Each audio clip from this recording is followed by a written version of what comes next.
Great. Well, great evening and welcome to the debate night here by the Camp Voices. And I hope you're doing well wherever you are. We're already here 12 minutes past 8 p.m. Sorry for the few challenges here and there. Sometimes it is beyond us because these are matters something that we cannot really control. But anyway, we are here because this is the month of August that we promised you. Yes, we promised you this month. And we promise that on this month, we are going to bring you some of the best. Yes, some of the best people here that you would like to have these conversations with, and we want to do this again and again and again and again. And even as we do this, remember, this is the whole month we are covering the topic of governance. And everything that we'll be talking about here is about governance. My name is Okoth Opondo. As always, pleasure to be hosting this session with you. Let me welcome the great people that we are having on the panel today. Today is an open forum discussion. We're talking about as citizens, is it true that we have failed terribly to hold our government accountable, and that's why the leaders are not able to deliver on their promises? Kindly turn on your videos and say hello to people. Derek Query, Florence Achala, Jeremy Atambo, Flora Josephine, Kezia, Lynn, everyone who is in the virtual hall, kindly just turn on your video and turn on your audio. So Derek, where may I start with you just to turn on your video and say hello to people? Derek, if you can hear me.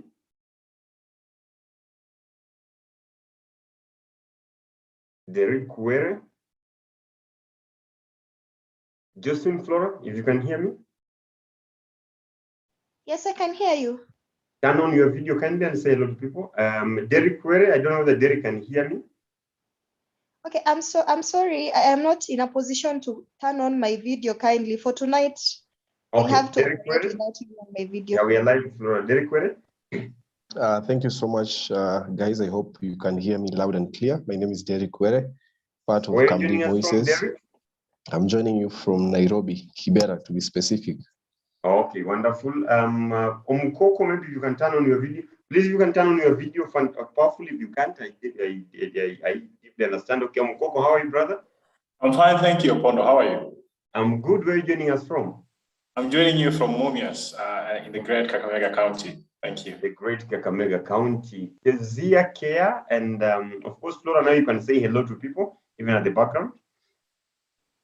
Hello, I'm joining you people from Kiambu County, Kikuyu.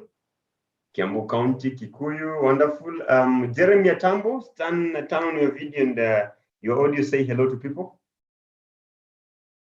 Hello. Hello. Yes, we can hear you. To be part of this debate. Yeah. My name is Jeremy Atambo. I'm joining you from Kilimani in Nairobi. Could I kindly just request that the two of you can turn your videos on, just remain on the screen kindly for the sake of the screen looking good.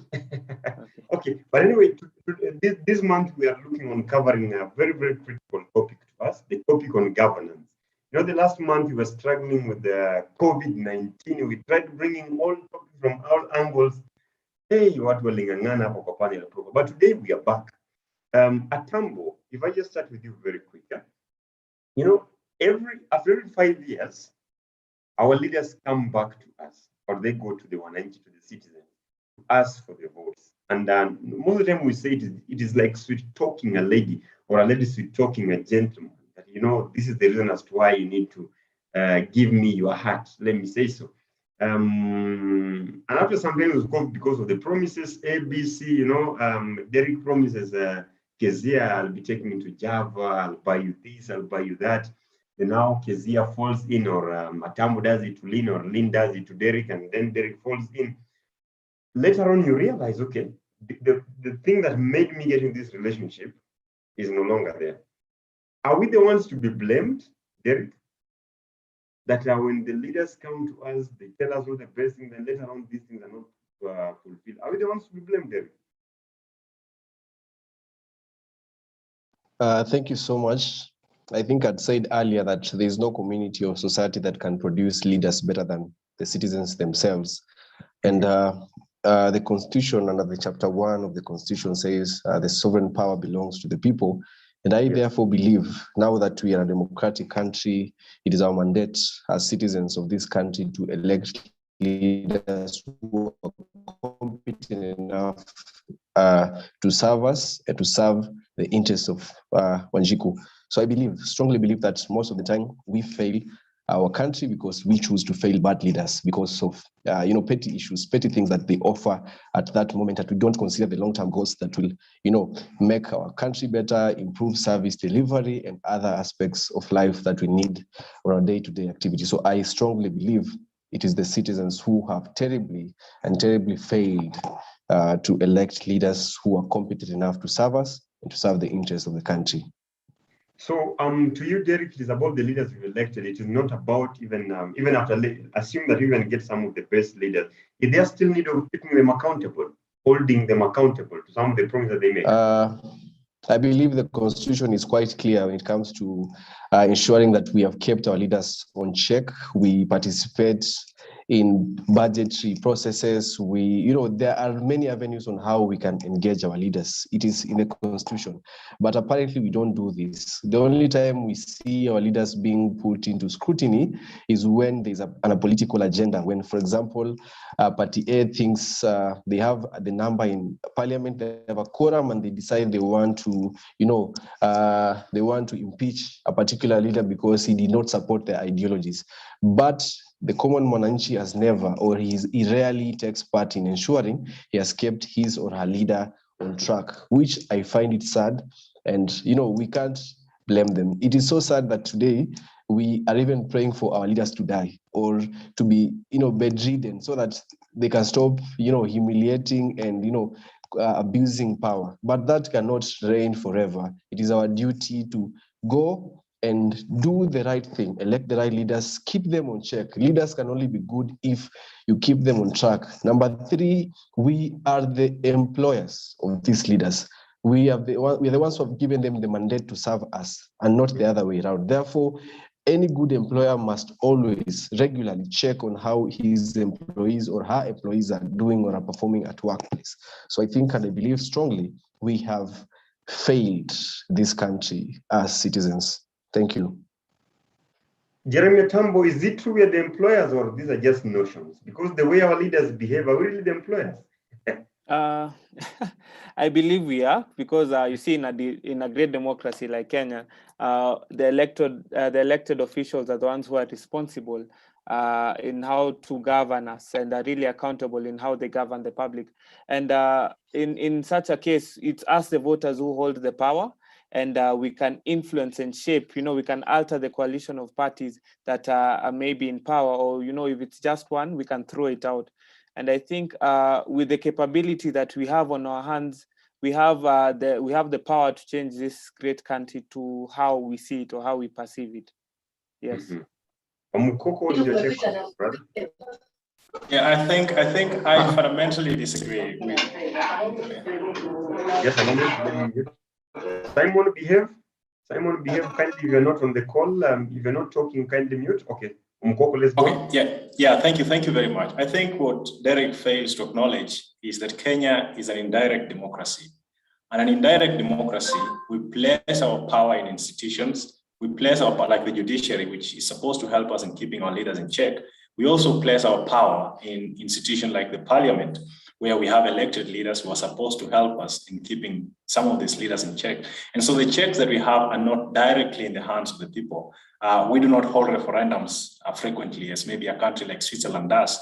And so there is nothing we can do beyond electing people. And so that is where our power ends. The best we can do is unconstitutional. That is, it's not necessarily unconstitutional, but there are no such provisions that encourage us to go on the streets and protest against any particular government. So that is a check we could use, but then it comes with a lot of blood, it comes with a lot of challenges, and that has been done several times. People have condemned the government, whether it is on social media or on other platforms that are available. So we are limited. There's only that much we can do, and the institution that we have placed confidence in, they have not delivered to the level that we require or expect them to. Thank you. Okay. Let me just come back to you very fast. Those who are on the virtual hall here, what are some of the craziest promises that you ever had from your leaders during the campaign that you even just asked yourself, is this even doable? Because sometimes we end up electing these people with promises that even if you just sit down and analyze critically, that cannot even be achieved. Atambo, what are some of the craziest promises you ever had during the campaigns? Well, I'll just take you back to the 2013 Jubilee that promised us all our students will get laptops. And with the current illiteracy levels, I don't think the laptops will benefit everyone equally. And that was just a really insane promise that the Jubilee coalition at the time really lied to us about. Yeah. Okay, and you feel like that thing cannot be achieved at all? And even to date, I don't think that is achievable. We have other necessities. Yes. Omukoko, what are some of the promises you had and you're still looking forward to seeing them being achieved?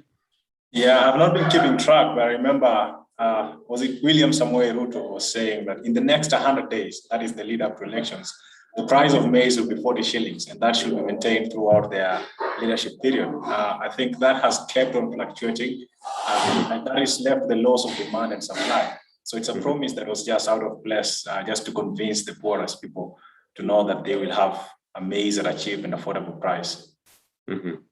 Derek Were, some of the craziest promises you had, brother. Derek Were, if you can hear me.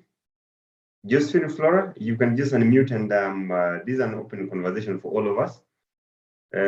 Florence Achala, some of the interesting promises you had from your leaders, and you are still waiting to see the fulfillment of the same. The craziest I had was we were told that we will have tarmac roads from our doorsteps to the main road. So I was just like, okay, that's crazy. Barabara from our doorsteps to the main road, there'll be roads, good roads.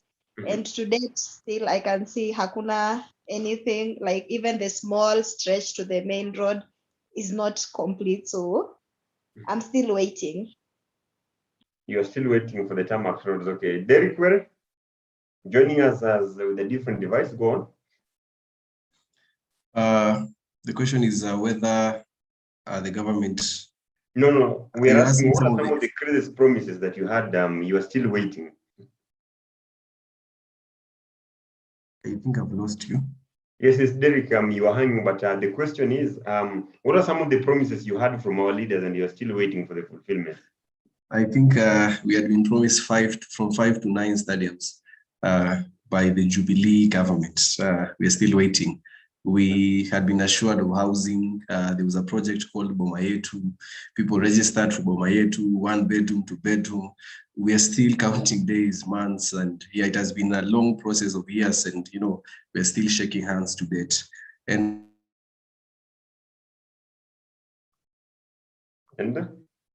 we lost Derek again. Okay, Omukoko, let's come back to you, brother. Do you think these promises, if we ever held these people to accountability, they would have been fulfilled? Okay, Derek, you're back. Derek, you're back. Go on. What is the question? We didn't get all your point because your internet interrupted. Sorry for that. I should be sorting out in a few. I think I said most of these have remained to be promises that will never be fulfilled. They are more far-fetched. If you look at the Big Four agenda by the Jubilee government, they are almost all far-fetched, from housing, infrastructure. The only infrastructure we're talking about is the Nairobi Expressway, which is going to cost Kenyans. It's going to be it's an expensive project on its own. So I think almost 80% of the promises made by this current government has been full of lies. And that is all I can say. Yeah. Okay. Omukoko, by any chance, do you think if we did our part by holding these people accountable, some of these promises would have been fulfilled by now? Yeah, I think some of these promises will have been fulfilled, but my only question will be, how then do we hold these people to account? Because we have exploited all the tools. Yeah, because we have exploited all the avenues we have, I think. Yeah, so yes, they will be, but then in the current Kenya as it's constituted, there is only that much we can do, I believe. Okay. Atambo, do you think if we held these people accountable, the promise would have been fulfilled? Okay, you see, with accountability, there has to be some aspect of transparency. And where there's transparency, it enhances communication. And with that communication, then we as a people can give back feedback to the leaders, and we can tell them how we want to be governed. We can tell them which policies to implement. And I think with transparency, automatically there should be some communication. Yes. Okay, Derek, do you think the same? If we held these leaders accountable, do you think the promises now would be actually dreams realized, Derek? All the dreams will have been realized, because in holding somebody accountable, it also includes the aspect of impeaching them and going for a by-election through our represented leaders, that is the parliamentarians, both in the National Assembly and in the Senate. So I believe in any workspace, I believe anywhere, whenever there is some sort of responsibility and people playing their part as it is expected of them, then expect work to be done as promised. Okay, Sasa. Can I?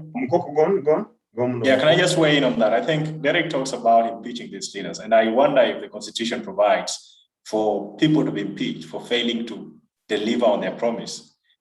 They can be impeached for violating the Constitution, but there is no provision for impeachment for failing to fulfill a promise that was made, like the laptop project.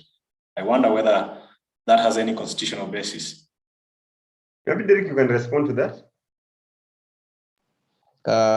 I think we are handling both promises and their constitutional mandate to ensure they uphold the Constitution. For example, a parliamentarian and their duties to their constituents and as well as to the country. So for me, I was not just addressing promises made by them, but their constitutional mandate as leaders of this country. Thank you. Okay. Now let me ask you, because this is the biggest elephant in the room. What are the ways that we can hold our leaders accountable? What are some of these ways? Because I've heard somewhere that, we have the power to recall. That Obama reminded us quite a number of times that whenever you feel dissatisfied, pick a pen and a paper, collect signatures, push them out, then get how you can replace them. But what are some of these ways that you can hold our leaders accountable? Omukoko, maybe you can go first, or Atambo, yeah, just feel free. Okay, thank you. I think for me, some of the ways, and I think Simon has raised his hand. Maybe he can go first. Okay, Simon, yeah. Simon, go first. Oh, yes, I was saying, yeah, that perhaps you can try to curtail their power. These people have too much power and too much influence over some of the most fundamental and crucial parts of the economy and the country. And that's why even if you try to push them out, they're not really out. They're just using a puppet to push the agenda forward. I don't know if you're getting me. Okay, that makes sense. Okay. No worries then. Thank you so much. Anyone else? You're getting me. Yes, we are getting you. Great. Now you can mute because there's some news from Marcel. Let me help in that. Okay. So, okay, great. Thank you so much, Simon. Florence, Achala, or any other person on the panel, feel free just to come in on the discussion. So back to Omukoko. What are the ways that we can hold our leaders accountable? I think in the worst case scenario where the avenues that we have been fully exploited and not working, then we just have to demonstrate and protest and carry out a revolution. And I think that comes with blood. But then aside from that, we can only speak up, and people are speaking up, I believe. There are people who are making claims on social media and other avenues that they have. But apparently that is not having any significant impact in our country. So I think the only resource we're left with, if we need to empower institutions, first of all, but then that is not within the capacity of citizens. The citizens only allow these people who are serving in these capacities to do their work. But there's no way a person or a citizen of this country can empower the judiciary unless they join the judiciary and maybe be the source of change.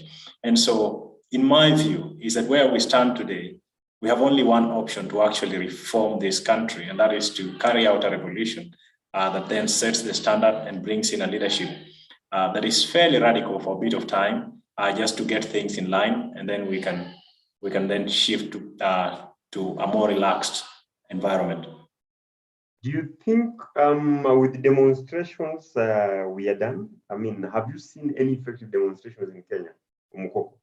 No, I have not, because people are not angry enough. And I think that is where I'm also concerned a bit, because people are going through all this, a lot of money is being lost through corruption, but people are not angry enough. And so the few people who think that the government is not delivering on its promises end up being, not because the only power we have is the power of our numbers.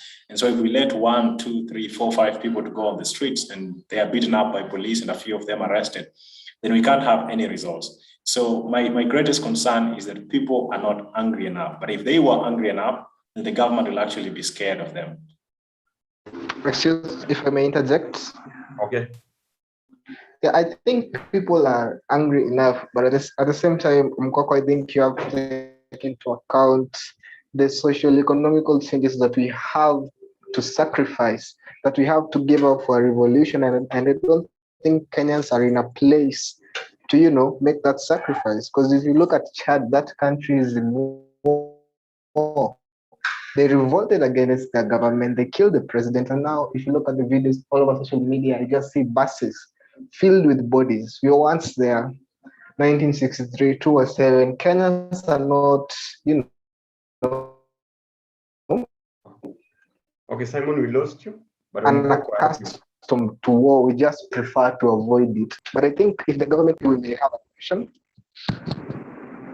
Okay, Mkoko, you can respond. Hello? Opondo?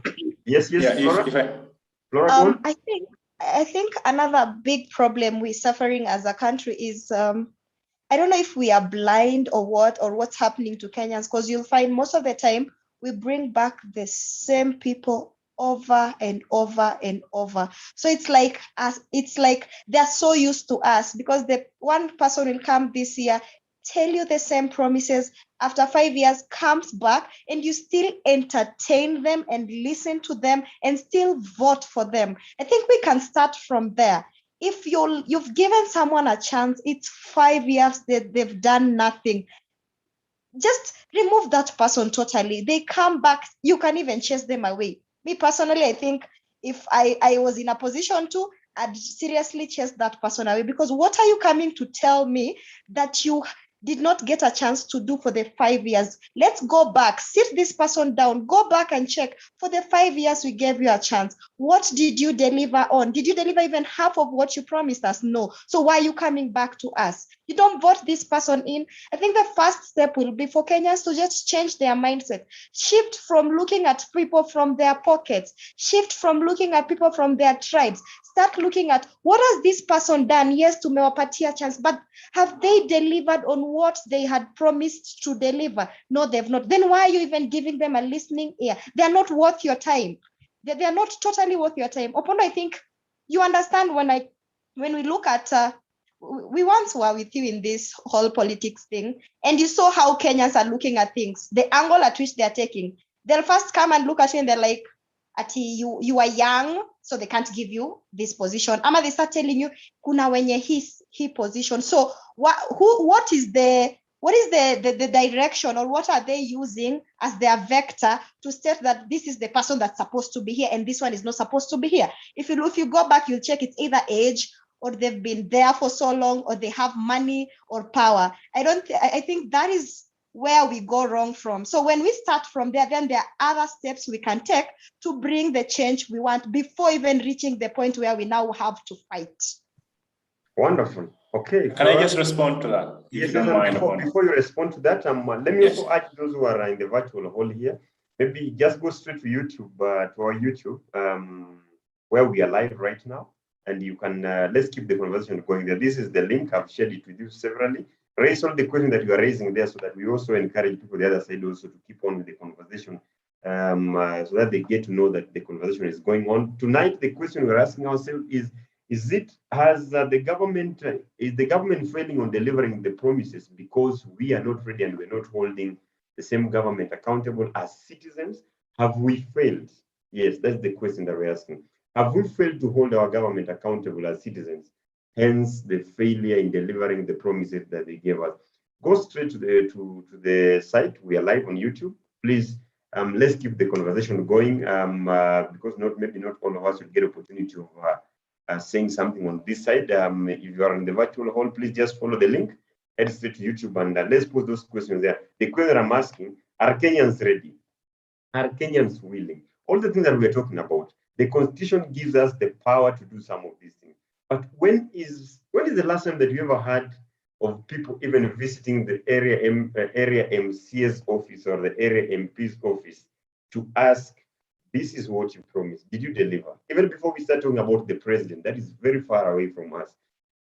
At the ward level, when is the last time, or have you ever heard of citizens coming together, even going to the MC's office to ask, what did you promise and have you delivered on it? MP's office, the governor's office. So, Mkoko, you wanted to react very fast? Yeah, okay, thank you. I'll react very fast. First of all, to Simon, who asked, we don't want to go the revolution way. And my argument will be, yes, we don't want to do that. But then if institutions have failed and every other avenue has failed, then we don't have a choice. If it's either we do that or we remain as we are. And that is why this situation has been maintained at where it is now. And then to Josephine, I think you make very valid points. But my concern will be if we have leaders who are actually thinking in the same direction, leaders who are thinking about their tribes, leaders who, it's a situation where I think it's PLO who uses an analogy almost close to this one, where we have all people who are vying for these posts are actually hyenas. And so the question that Kenyans ask themselves, do we choose the hyena from our tribe or do we choose the hyena from the other tribe? And chances are you will choose a hyena that is close to you. And so I think the whole thing requires an overhaul. We can't just assume that Kenyans are generally people who will vote on the basis of tribe. That has a basis, that has a place it comes from. And that's why Tanzania is doing much better, because Mwalimu Nyerere was very keen to set things straight. And so in as much as we leaders have the power, at the end of the day, we the people have the power. Some good leadership is required to actually set people on the right path, I believe. And that we can either hope that one day a good leader will come, or we can push through that in the form of revolution or other means that we have. Thank you. Mkoko, I have a question for you. Just a question to Mkoko. Mkoko.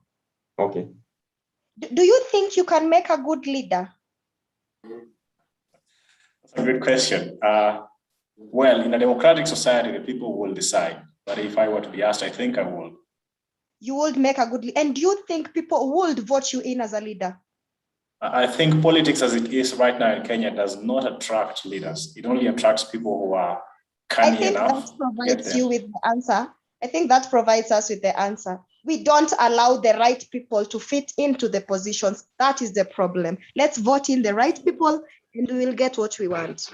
That now takes us to Hello? the question. Is it the problem the leaders or the electorate? The people who do the election, actually the people who elect these people, or the people who are elected? Hello? Can I just make a point before you continue? Yes, Simon? I think as a country, we need to sit down and discuss, because since 1963, politics has failed us. And I think it has become apparent that the government has become a sort of independent body away from the people. Because if you're just in Nairobi or Court, I was in Nairobi the other day, and if you see how the Kanjo treat some of the hustlers in those streets, I saw a guy being tripped and being beaten down simply because he was selling where he's not supposed to. And then you have to wonder, if these people don't have a market and we have a government which you've put in place to provide everything that we might need, then whom does the government serve? That's the better question, because the government is ideally, it's supposed to be a part of the country, not aside from it, because police beat citizens, forgetting that they are sworn in to protect those same citizens. They kill them, they rob them. You've heard of so many murders in this country. The police doesn't follow up. You've heard of kidnapping cases. I mean, we just have a myriad of instances where you have to wonder, to whom does the government belong? Does it belong to the powerful, which I put in quotes because power is just an idea? Does it belong to the rich? Does it belong to the political? That's my question. And I guess as Kenyans, that's the Okay. Thank you. You can mute now. We are losing you. Simon, let me mute. Okay. Lynn? Okay, just to second what Simon has Put it there said. to serve us. Just to second what Simon has said, it's really true that politics has really failed us. And you'll find that in Kenya, most people are even tired of voting. You'll find that in most places and most people, you'll just find people saying that we are tired. If you ask someone, will you vote in 2022? They'll be like, I'm tired with politics, I'll not vote. I better just sit in the house than going to make a line and electing a leader who will not even come and work as you expected that leader to work. Or some people will just say, I'm not ready really. Some people will say, I'm not ready to go and vote for a leader who will come there and just sit and not work. Or maybe I vote for this leader and people will expect that maybe Leader Omkoko will be elected. And then at the end of it all, Derek is being elected. And this Derek was not even qualified. Like, he didn't have the qualities of being a leader. Then Omkoko, who has the qualities of being a leader, is not elected. And Derek, who does not have these qualities, is elected. And that's how politics mess people. And we'll find that most Kenyans have really given up with politics. They are tired. We are tired. Even as we blame the citizens, I also blame the government. Okay. Yeah. You blame the citizen and you also blame the government. Lynn, where are you joining us from? Maybe just for the sake of those who are watching. I'm joining you from okay. I'm Lynn Agoya and I'm joining you from Nairobi. Okay, thank you so much. Thank you so much, Derek. Derek? Thank you so much. Let me move some steps away from politics and talk about the structures of things, be it in offices, be it in organizations. And it seems like the government and the political class is made of devils and, Satan himself.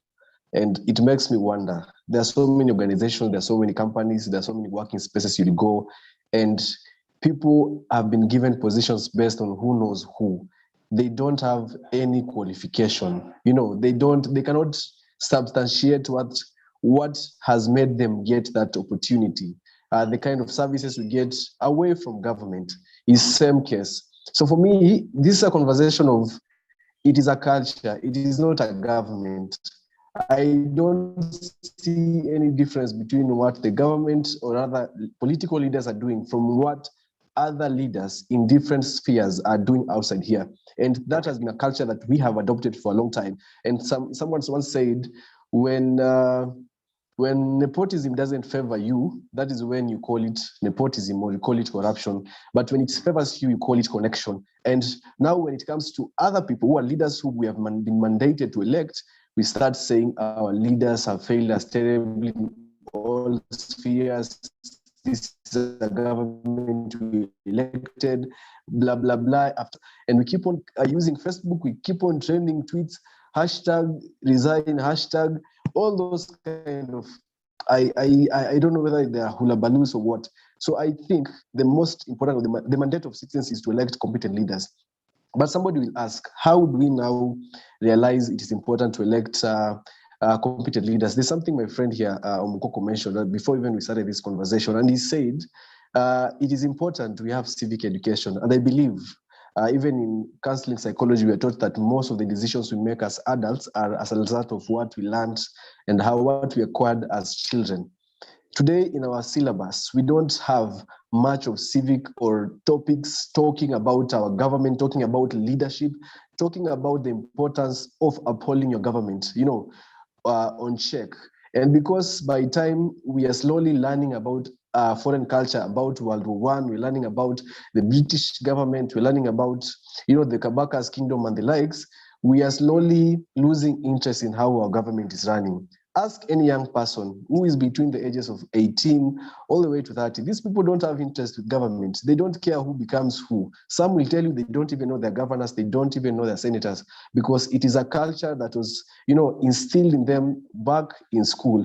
They had little to associate with government. They had little to associate with Where we are losing you? Leadership and structures, unlike in the past, what civics education, and they were always ready to go to the streets, champion for what is right and all that. So I believe these are things, fundamental things that we need to have from our books in our schools, so that as we cannot make somebody at the age of 40, this government is important, or whether he is important as a person. We can only make people realize the importance of keeping the government on check through initiating this conversation indirectly through books from primary school, high school, university, and ensure they practice slowly and slowly. And that is how we make people who are responsible enough to elect leaders, and people who can as well vie for certain positions and be elected and serve in accordance with the constitution at that time. Thank you. Wonderful. Just to add on what Derek has said. Yes. Like I had said earlier, in Kiswahili we say Wakenya tuko tu na tabia mbaya. We just have a bad culture. And it is sad, Derek is telling us how in the past there was all that teaching, civic education and all that. Those people that were being trained were our parents.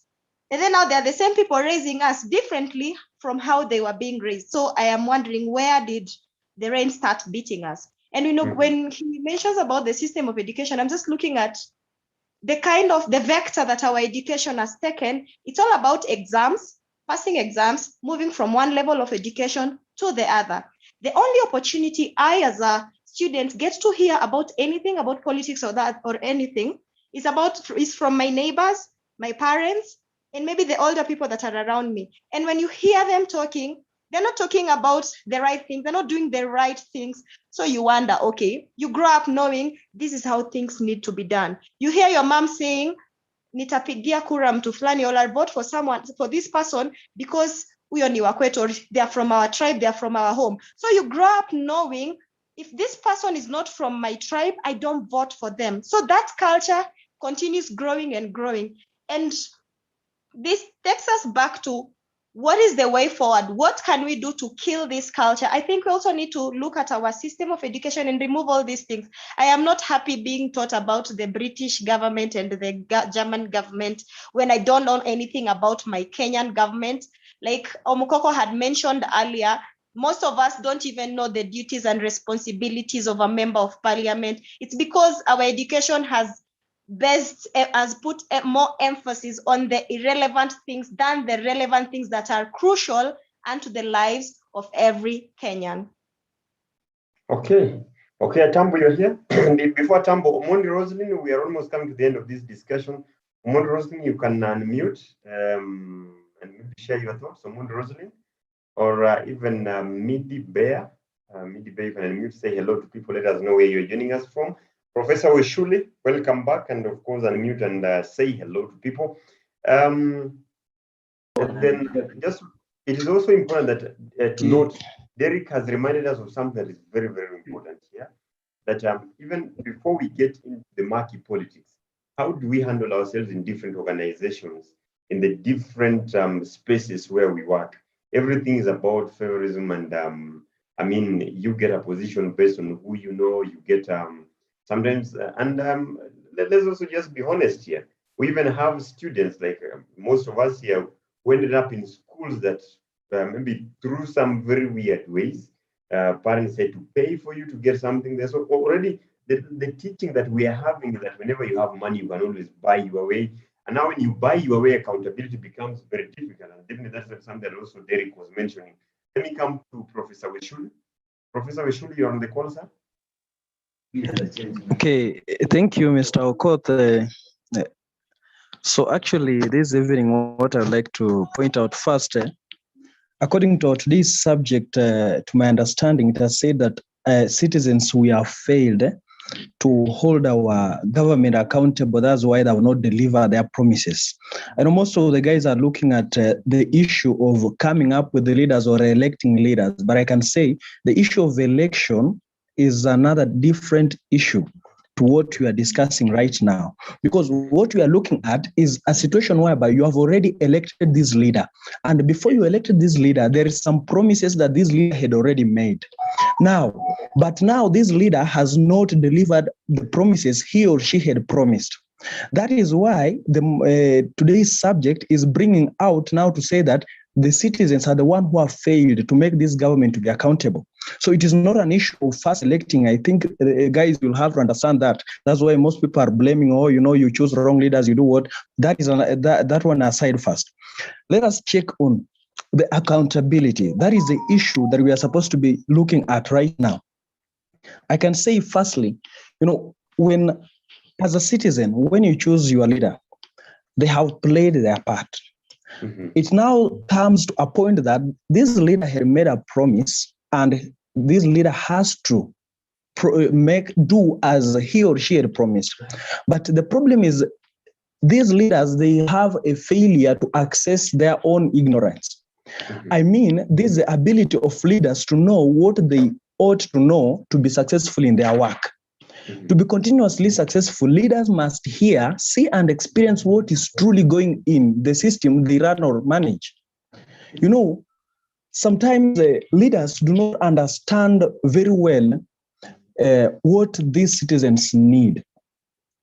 When leaders, for example, we have in the county, we have the governor, we have senators, we have the MCAs who are representing these people. So once the people have elected these leaders, it is now the work of those people who have been elected to represent them, for them to be able to make sure that the government is becoming is getting to deliver what they had promised. But you cannot blame a citizen that this promise was not delivered because you chose the wrong leader. Remember, during campaigns, everybody speaks on his or her own way. Everybody does what he or she can to persuade these people to give them the vote. So what you do, you vote in a person to see whether he or she will be able to give out what he or she had promised. So if the person goes up and does not end up making the promise as he or she had promised, you don't blame the person for choosing the wrong person, because at the first point, he or she could not know that. It is only proved when this person is now in leadership. And when you get that leaders are not being, for example, we have MCAs who are there in the county assembly, who are supposed to make sure that the county governors are doing their work. They are delivering the promises they made to the people. So how will you go up to blame a citizen down there for a governor who has not delivered a promise? We are blaming the same leaders. It is the government which is failing on its own, because we have elected them. They are there. What is their work? Don't they know what they're supposed to do? Don't they know their duties and responsibilities? As a citizen, will you go up, call other citizens and hold a meeting telling them that, we need to do this, we need to strike, yet you elected someone to represent you on that issue? Then what is the essence of you having a leaders in place? So we must acknowledge that. We must know that as citizens, once you have chosen our leaders, there is that which we expect from them. Okay. And even as Derek was mentioning of sovereignty of the people, it does not say that now the people being sovereign, that now you'll go question a governor or question a president for a promise which has not been delivered. It has said that the power of the citizens shall be exercised according to the constitution. And it says in that chapter 1, it states very well that shall be done through either the direct or indirect democracy, which is through the representation.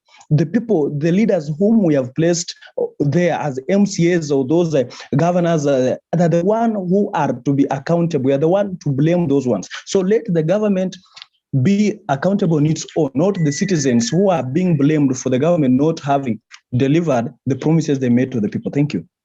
Okay, wonderful. Omondi Rosalind Sabian, you're on the call. Omondi Rosalind. Okay, good evening. Turn on your video if possible. Great. Okay, good evening. Thank you, Opondo. So I'd like to say that Kenyans, citizens, we are not really tired enough. We are so used to our leaders. We don't even want change. We don't want new leaders. And that's what really affecting us. And then we are only ready or willing to complain in small forums, and we are not willing to go out there and make our voices be heard. We are not really ready to fight the government, because we have this notion that the government always has its way and it will win. We've forgotten that we're the ones who put them there, and we still have the power within us. So yes, we are really contributing to the bad governance that we're having as citizens, because we are not we're not tired. Just the way the fellow debaters have been saying, we're not tired enough. And I guess if we get tired to the point that we've decided that we really want change, and we feel like the leaders we are having are not doing enough, there's something we can always do. But till then, we'll just sit back and relax and continue complaining. And in the next election, we'll elect the same leaders, because we want kwa Kiswahili. Let me use Kiswahili. We want watu tumezoea. We don't want new faces.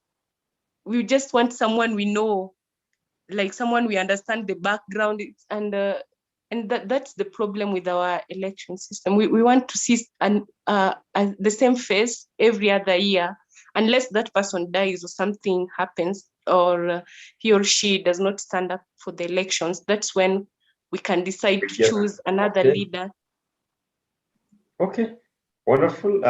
From Rose again. Okay, Lina Goya. Lina Goya, your hand is up. Go on. Yeah. Okay, I would like to talk about what Weshuli said. Weshuli said that we should not base. Can you move closer to the device kindly so that we get your audio louder? Oh. Okay, I would like to talk about what Weshuli said.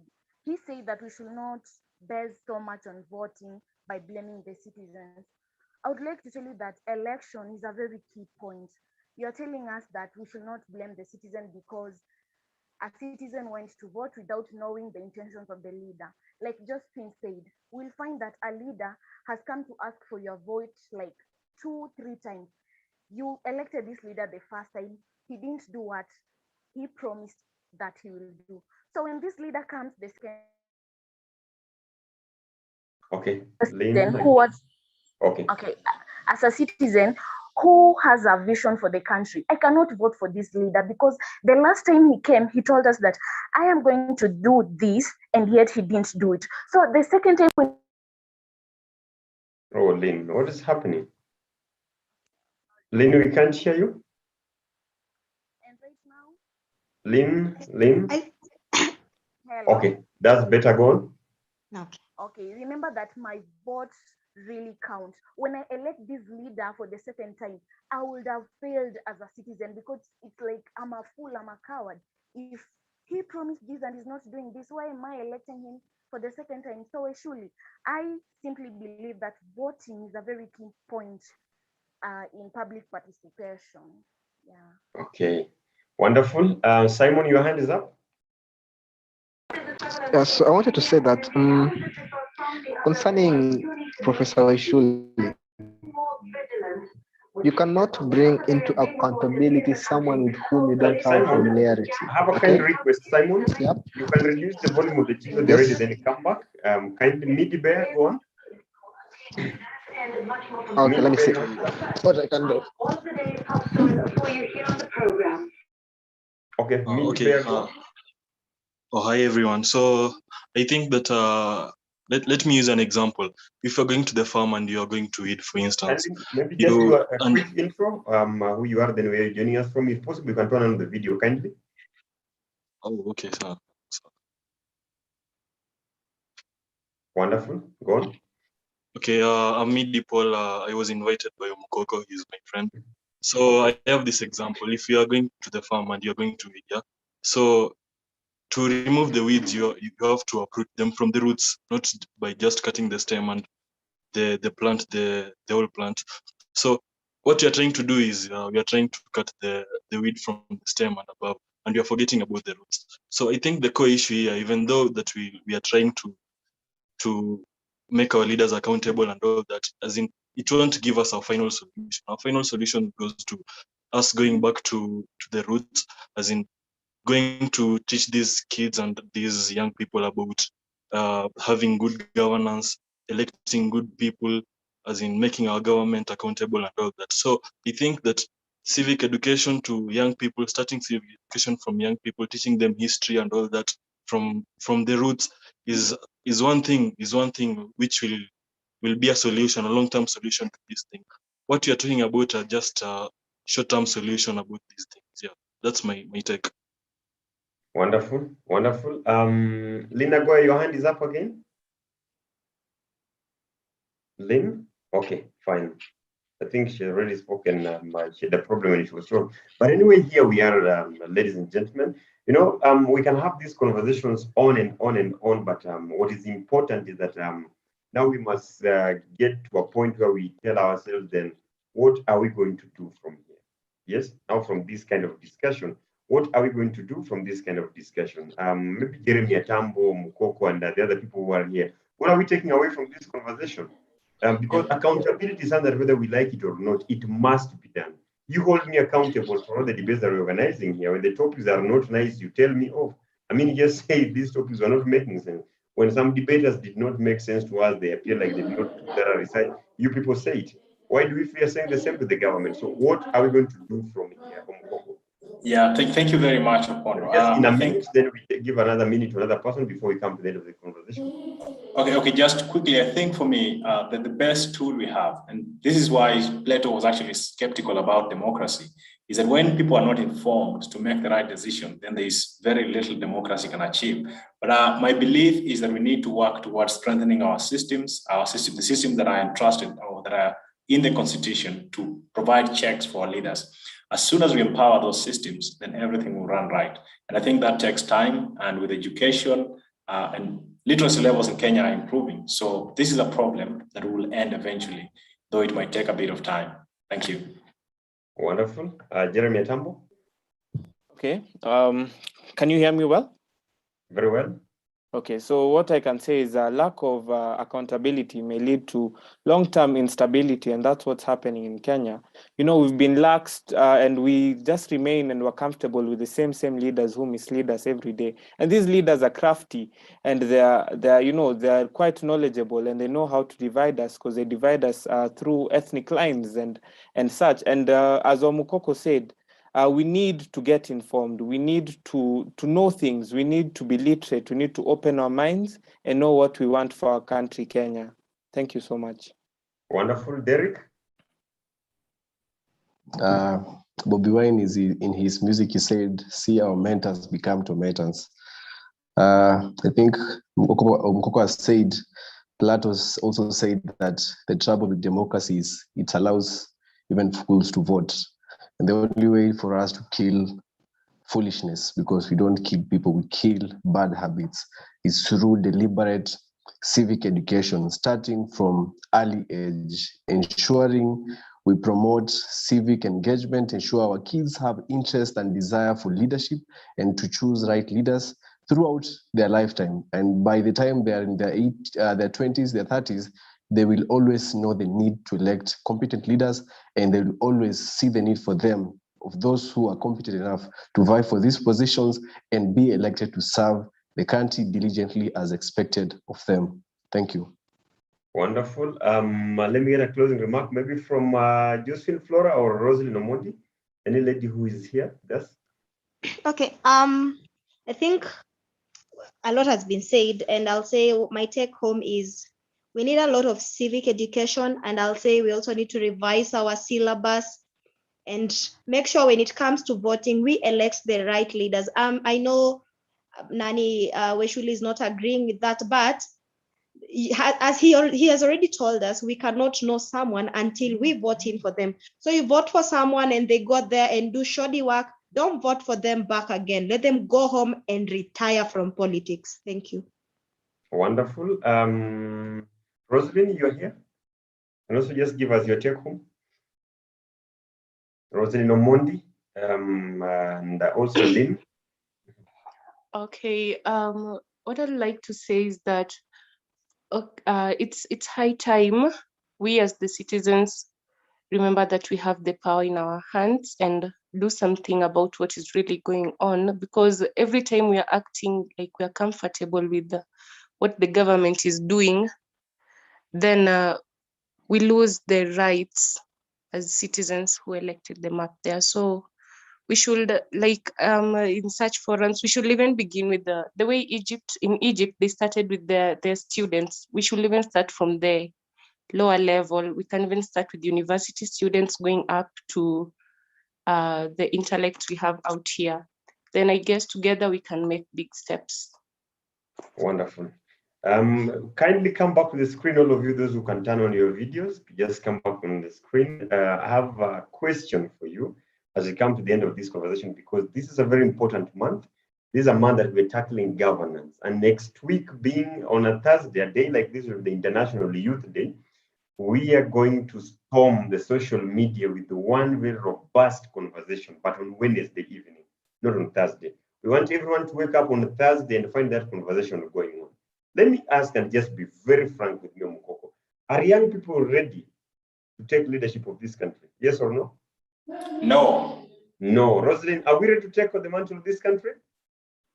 No. No. Derek, are we ready? A big no. A big no. Simon, are we ready to lead this country?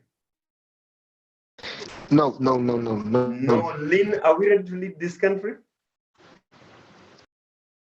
Lynn is gone. Lynn, are we ready to lead the country? Okay. Yeah. Lynn, yes? Yeah? I'm back. Are we ready? My take is yes, you are ready, and we are also not ready. Yes, and again, Professor no. Weshuli, are we ready? You can just unmute. Professor Weshuli. Okay, for me, I'm ready. I'm surprised the rest are not ready. Wonderful. For me, I'm ready. Josephine Flora, are we ready? I am ready. I am trying to make the others get ready. Ladies and gentlemen, we have a debate for next week on Wednesday.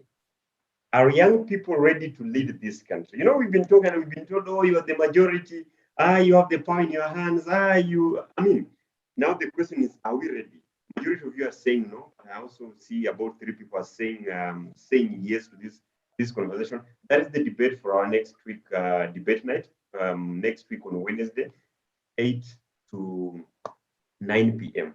Remember, next week on Thursday is the International Youth Day. So we want to do this right on time, Wednesday night, so that by the time everyone wakes up on Thursday, this is the conversation that is going on. The question we're asking ourselves next week on Wednesday, are we ready to lead this country as young people? And what exactly does it even take? So do your research, show interest if you're willing to propose or oppose this motion. Let's meet next week on Wednesday. Otherwise, thank you so much, everyone who joined for the conversation. Those watching us live from YouTube, you are the reason as to why we do this, to give us the power and the energy to keep doing this, what we are doing. Omukoko from Kakamega, asante sana for joining. Derek representing the Ugandans in Kenya. Derek, asante sana, always nice having you on the panel. Simon, asante sana. Omondo Rosen, asante Lina Goya from Migori, now representing Nairobi. That was my debating partner. Together with Lynn, we showed Josephine Flora and Professor Weshuli dust on this panel. Asante sana. Jeremy Atambo from Nairobi. When in Gonjo. Yes, we are meeting again next week on Wednesday. And the question we are leaving you with is, are we ready to lead the Republic of Kenya? Are we ready to take the leadership of East Africa? Ladies and gentlemen, see you next time.